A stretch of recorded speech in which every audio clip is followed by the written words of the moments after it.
Hey guys, in this video I'm going to show you how to make a class diagram in Draw.io. If you find this video helpful, please consider to like this video and subscribe to my channel.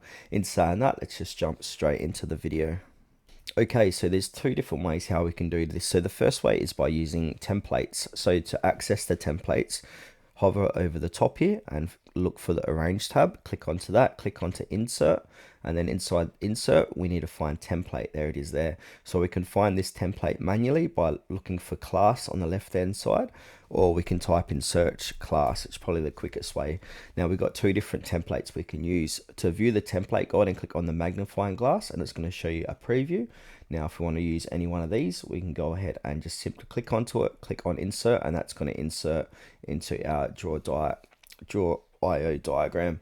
Now from here we can change the style and the text. So if we want to make the text bigger, we can. So make sure you highlight the whole lot. If we want to change the color, we can also do that. Make it bold. We can change the background color of this sheet as well. So it's fully customizable. So find one that works, and also we can change opacity and all that stuff.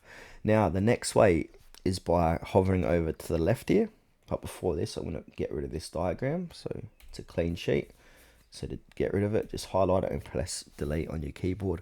Now on the left hand side, we need to click onto more shapes, and then we're going to have a shape box like so.